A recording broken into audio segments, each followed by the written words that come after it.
2024కి ఘనంగా good bye చెప్పి 2025లోకి enter అయ్యాం. సో 2024లో భారత ఆర్థిక వ్యవస్థ స్థిరంగా ఉంది అన్నది ఆర్బీఐ ఆర్థిక స్థిరత్వ నివేదిక సారాంశం. సో 2025లో ఇండియన్ ఎకానమీ ఎదుర్కోబోయే సవాళ్ళు ఏంటి సార్? 2024లో ఆర్థిక వ్యవస్థ స్థిరంగా లేదు. రూపాయి కనీవిని ఎరగని పతనాన్ని చూసింది. వృద్ధి రేటు 5.4% పడిపోయింది. ఎగుమతులు పడిపోయాయి. వాణిజ్య లోటు రికార్డు స్థాయిలో $38 బిలియన్ పెరిగింది. ఇది హయ్యెస్ట్. కరెంట్ అకౌంట్ డెఫిసిట్ ప్రస్తుత ఖాతాల లోటు 2.8% జీడిపి పెరిగింది. అందువల్ల 2024 is a bad year for Indian economy. స్థిరంగా ఉండే అవకాశమే లేదు. కానీ ఆర్బీఐ మరి ఏ నివేదికలో చెప్పిందో నాకు తెలియదు. కానీ మీకు ఇప్పుడు ఇన్ని ఉదాహరణలు ఇచ్చాను కదా, ఇవన్నీ ప్రభుత్వ గణాంకాలు నేను చెప్పేది ఏది. సో అందువల్ల 2024 ఇది a very very difficult year for foreign investment return వెళ్ళిపోయింది. తర్వాత మీకు స్టాక్ మార్కెట్ చాలా వొలటాలిటీ అంటే ఒడిదుడుకులు చూసింది. అందువల్ల ఏ ఇండికేటర్ ప్రకారం చూసినా కూడా 2024 is not encouraging year. So అందువల్ల మీకు 2025లో ఏంటి అన్నప్పుడు ఇవే ఛాలెంజెస్. 2024లో నేను ఏవైతే చెప్పానో, ఇప్పుడు రూపాయి కనీవిని ఎరగని 86 మార్చ్ 2025 వరకు కూడా తగ్గి ఎండింగ్ 2025 చివరి నాటికి $86 దాకా వస్తుందని 1-2 months క్రితం వరకు కూడా స్పెక్యులేట్ చేశారు. కానీ డాలర్కి 86 రూపీస్ ఇయర్ ఎండింగ్ వరకు వచ్చేసింది. 2026 ఎండింగ్లో వస్తుంది అనుకున్నది కాస్త 2025 ఎండింగ్కి వచ్చేసింది. ఇంత భారీగా రికార్డు స్థాయిలో రూపాయి పతనం అనేది చాలా పెద్ద ఛాలెంజ్. ఎందుకంటే మన దేశం ఎక్స్పోర్ట్ డ్రివెన్ ఎకానమీ కాదు. ఎకానమీస్లో ఎక్స్పోర్ట్ డ్రివెన్ ఎకానమీ ఉంటుంది, ఇంపోర్ట్ డిపెండెంట్ ఎకానమీ ఉంటుంది. సో ఎప్పుడైతే ఏ దేశమైనా ఇంపోర్ట్ డిపెండెంట్ ఎకానమీ ఉన్నప్పుడు డాలర్తో పోలిస్తే లోకల్ కరెన్సీ ధర పడిపోతే ఇంపోర్ట్స్ అన్నీ కాస్ట్లీ అవుతాయి. ఇప్పుడు అందుకే మనకు కోవిడ్ టైంలో ఎక్స్పోర్ట్స్ అన్నీ ఆగిపోయాయి. కానీ ఎక్స్పోర్ట్ డ్రివెన్ ఎకానమీ దెబ్బతిని ఇండియా దెబ్బతినలే. మీరు గమనిస్తే ఇప్పుడు ఒక శ్రీలంక దెబ్బతిన్నది, ఒక బంగ్లాదేశ్ దెబ్బతిన్నది కోవిడ్లో, చైనా కూడా కొంతమేర దెబ్బతిన్నది. ఎందుకంటే ఇవన్నీ ఎక్స్పోర్ట్ డ్రివెన్ ఎకానమీ. ఇప్పుడు చైనా ఉందనుకోండి, శ్రీలంక ఉందనుకోండి, శ్రీలంక మొత్తం ఎకానమీ టీ ఎక్స్పోర్ట్స్ పైన, అలాగే టూరిజం కూడా ఒక రకమైన ఎక్స్పోర్ట్ కాకపోయినా డాలర్ డ్రివెన్ ఎకానమీ, అంటే ఫారిన్ టూరిస్టులు వస్తేనే నడుస్తుంది. సో కోవిడ్ టైంలో శ్రీలంక ఎకానమీ దాదాపు కొలాప్స్ అయిపోయింది. అలాగే మీకు బంగ్లాదేశ్ ఎకానమీ, మెయిన్గా గవర్నమెంట్ ఎక్స్పోర్ట్స్ అనేది బంగ్లాదేశ్లో చాలా కీలకం. China is a global factory. ప్రపంచానికి కావలసిన అన్ని రకాల వస్తువుల్ని చైనాలోనే తయారవుతుంటాయి, ఐఫోన్ల నుంచి పారాసిటమాల్, అజిత్రోమైసిన్ వరకు. సో అందువల్ల ఎప్పుడైతే వరల్డ్ ఎక్స్పోర్ట్ దెబ్బతిన్నాయో కోవిడ్ టైంలో మీకు గ్లోబల్ ఎకానమీ మొత్తం తలకిందలేదు. చైనా ఎకానమీ కూడా దెబ్బతిన్నది, మనకన్నా చాలా తక్కువ గ్రోత్ రేట్ పడిపోయింది. కానీ ఇండియన్ ఎకానమీ ఆ స్థాయిలో దెబ్బతినలేదు. ఇప్పటికి కూడా మనం 6% అంచనా వేస్తే 5.4% వచ్చింది. ఈవెన్ మళ్ళీ 6 to 7% ఉండవచ్చు అని. కంపారిటివ్లీ అంత దెబ్బతినలే. కారణం ఏంటంటే Indian economy is not an export driven economy. అంటే మన దేశ జీడిపిలో ఎగుమతుల పాత్ర రిలేటివ్లీ తక్కువ. అంటే మనది మోర్ ఇన్వర్డ్ లుకింగ్ ఎకానమీ. అందువల్ల ఇంపోర్ట్స్ అనేది చాలా ఎక్కువ మన దగ్గర. అందుకే మన వాణిజ్య లోటు కనీవిని ఎరగని స్థాయిలో $38 బిలియన్ పెరిగింది. 3,800 కోట్ల డాలర్లకు పెరిగింది. ఎప్పుడైతే ఈ వాణిజ్య లోటు అంటే ఎగుమతుల ద్వారా మనకు సంపాదించుకునే డాలర్ల కన్నా దిగుమతుల పైన మనము ఖర్చు పెట్టే డాలర్లు ఎక్కువ. దాని ఫలితంగా ఏం జరుగుతుంది అంటే పెద్ద ఎత్తున మనం ఇంపోర్ట్స్ పైన ఆధారపడడం వల్ల మన డాలర్ భారం పెరిగిపోతుంటుంది. ఒకటే ఇందులో క్వశ్చన్ ఏంటి అంటే మనకు కంఫర్టబుల్ ఫారిన్ ఎక్స్చేంజ్ రిజర్వ్స్ ఉన్నాయి. అందువల్ల కొంత క్వశ్చన్ ఉన్నా కూడా ఈ వాణిజ్య లోటు పెరగడం, అలాగే ప్రస్తుత ఖాతాల లోటు అంటారు. అంటే రోజువారీగా భారతదేశం సంపాదించుకునే డాలర్లన్నీ, ఖర్చు పెట్టే డాలర్లన్నీ, దీన్ని కరెంట్ అకౌంట్ డెఫిసిట్ అంటారు. ఇది 2% లోపల ఉంటే హెల్తీ అని భావిస్తారు. అది ఇప్పుడు 2.8% కూడా పెరిగింది. ముఖ్యంగా గోల్డ్ ఇంపోర్ట్స్ విపరీతంగా పెరగడం వల్ల ఇయర్ సెకండ్ హాఫ్లో కరెంట్ అకౌంట్ గణనీయంగా పెరిగింది. అందువల్ల ఇప్పుడు ఈ వాణిజ్య లోటు పెరుగుతున్న కొద్దీ రూపాయి పైన ఒత్తిడి పెరుగుతుంది.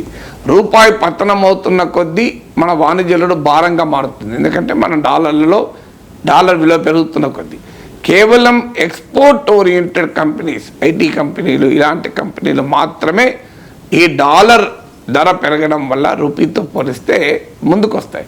అందువల్ల ఒక పెద్ద ఛాలెంజ్ మీకు రూపీని ఎలా స్టెబిలైజ్ చేస్తాం.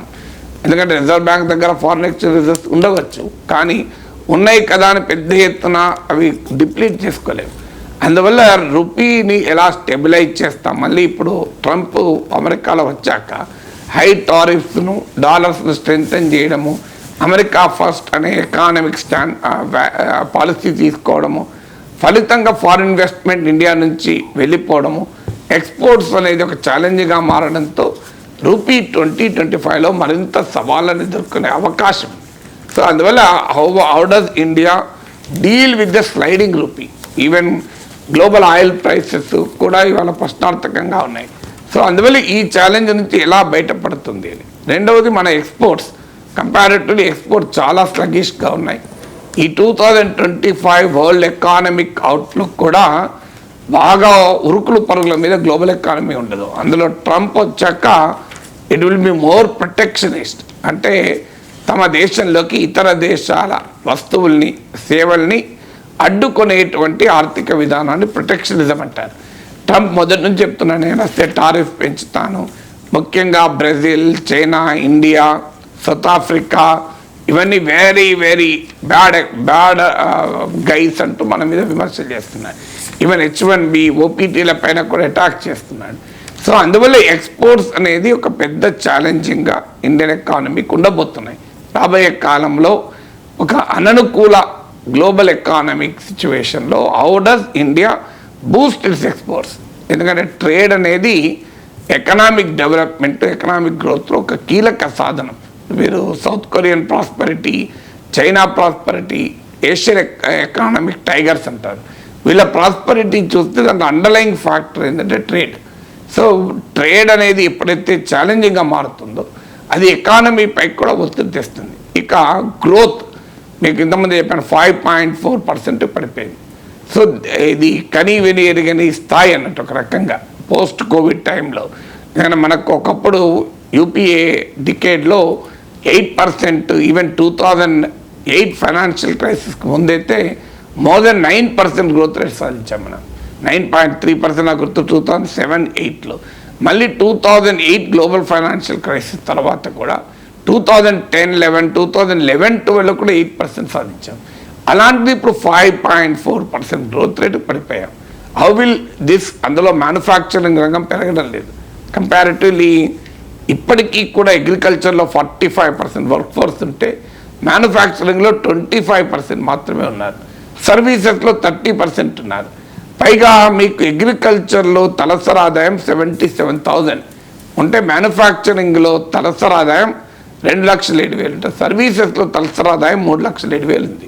అందువల్ల more work force dependent on agriculture కనుక దాన్ని రిలీజ్ చేయాలి అంటే అనివార్యంగా మ్యానుఫ్యాక్చరింగ్ ఎక్స్పాండ్ కావాలి. మేక్ ఇన్ ఇండియా అని ఇన్ని నినాదాలు ఇచ్చినా మన ఐఫోన్ మినహా పెద్ద ఎత్తున మ్యానుఫ్యాక్చరింగ్ ఫెసిలిటీస్ను సంపాదించుకున్నది ఏం లేదు.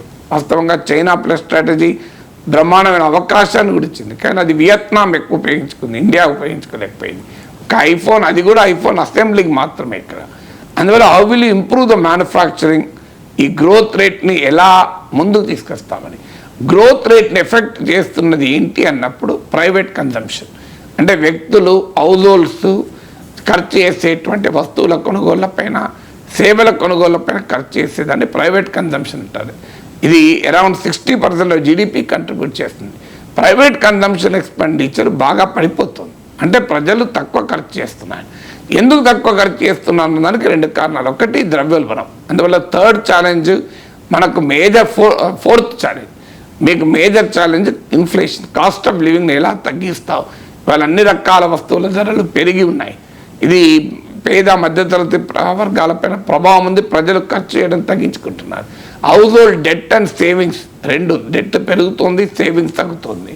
అంటే ప్రజలకు కూడా, కుటుంబాలకు కూడా అప్పులు చేయాల్సి వస్తుంది. సో ఈ ట్రెండ్ పెరగడానికి కారణం ధరలు ఎక్కువగా పెరగడం.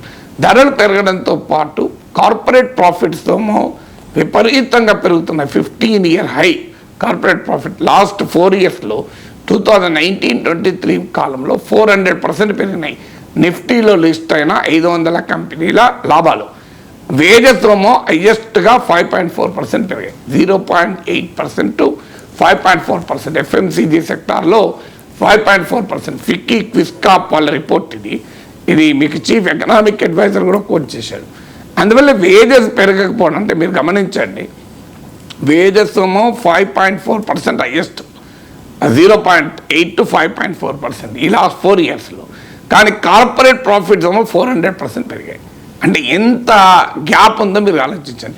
కార్పొరేట్ సెక్టార్లో సీఈఓలు, టాప్ మేనేజ్మెంట్ల శాలరీస్ గణనీయంగా పెరుగుతున్నాయి, కానీ ఎవరేజ్ వర్కర్ల శాలరీ పెరగడం లేదు. ఇప్పుడు ప్రభుత్వం పదే ఎంప్లాయ్మెంట్ పెరుగుతుంది. కారణం ఏంటంటే మీరు కావాలంటే ప్రావిడెంట్ ఫండ్ అకౌంట్ చూడండి, ఎంప్లాయీస్ ప్రావిడెంట్ ఫండ్ ఆఫీస్ అంటారు, ఈపీఎఫ్ఓ.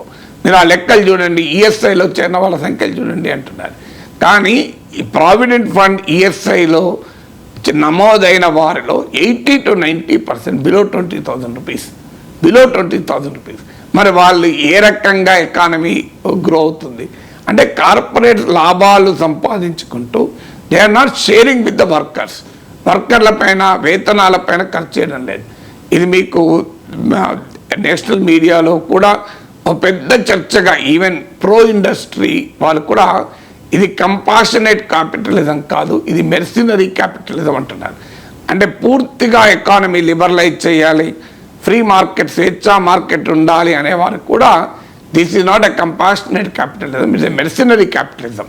అంటే కార్పొరేట్ ప్రాఫిట్స్ పెరగడము, సిఇఓల జీతాలు పెరిగి ఎవరేజ్న ఉద్యోగుల జీతాలు పెరగకపోవడం వల్ల ప్రైవేట్ కన్జంప్షన్ దెబ్బతింటుంది. అది బూస్ట్ కావాలి అంటే ఎంప్లాయ్మెంట్ ఆపర్చునిటీ పెరగాలి, క్వాలిటీ అండ్ డ్యూరబుల్ ఎంప్లాయ్మెంట్ పెరగాలి, వేజెస్ పెరగాలి.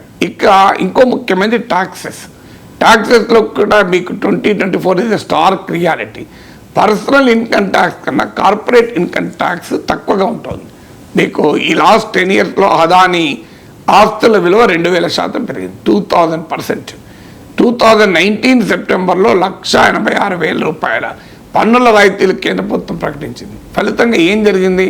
వాళ్ళు పెట్టుబడి అదనంగా పెట్టలేదు, ఉద్యోగాలు అదనంగా కల్పించలేదు, వేతనాలు ఇవ్వలేదు. మరి ఏం చేశారంటే వాళ్ళు అప్పులు తీసుకున్నారు, వాళ్ళ ఆస్తులు పెంచుకున్నారు. అందుకే వాళ్ళ కార్పొరేట్ ప్రాఫిట్స్ 15-year హైకి చేరుకున్నాయి. దీని ఫలితంగా ఏంటంటే ఇలా పర్సనల్ ఇన్కమ్ ట్యాక్స్ నేను ఇదివరకు ఉదాహరణ కూడా చెప్పాను. ఒక ordinary school teacher 20%, 30% income tax కడితే మీకు Adani group of industries effective tax rate 18%, 21%, 2021లోనైతే 3.5% కట్టారు. సో ఈ ట్యాక్స్ ఈవెన్ జిఎస్టీ కూడా, జిఎస్టీ అయితే ఇంకా గందరగోళం. పాప్కార్న్ విడిగా అయితే 5%, ప్యాక్ చేస్తే 12%, సాల్ట్ యాడ్ చేస్తే 12%, షుగర్ యాడ్ చేస్తే 18%. ఇంత గందరగోళం ఉంది. అంటే ఒక పాపడ్ల పైన, పాప్కార్న్ల పైన గందరగోళం, ఒక హెల్త్ ఇన్సూరెన్స్ పైన జిఎస్టీ తగ్గించమంటే తటపటాయింపు, ఎగ్జామినేషన్ ఫామ్స్ పైన 18% జిఎస్టీ. సో ఈ జిఎస్టీ భారం కూడా మీకు కామన్ మ్యాన్ మీద ఎక్కువ పడుతుంది. మీకు అంటే ఇటు ఇన్కమ్ ట్యాక్స్ భారము కామన్ మ్యాన్ పైనే, జిఎస్టీ భారం కూడా కామన్ మ్యాన్ పైన. అలాంటప్పుడు కామన్ మ్యాన్ దగ్గర డబ్బులు ఉండి వాళ్ళు ఖర్చు చేయడం ఎక్కడికి వెళ్ళి వస్తుంది. అందుకే మీరు చూడండి, రియల్ ఎస్టేట్ నుంచి ఆటోమొబైల్ వరకు లగ్జరీ కన్జంప్షన్ పెరుగుతుంది, మాస్ కన్జంప్షన్ తగ్గడం లేదు. అందువల్ల 2025 ప్రజల ఆదాయాలు పెంచి ఏ రకంగా ఎకానమీని రివైవ్ చేస్తుంది అన్నది అతిపెద్ద ఛాలెంజ్గా ఉంటుంది.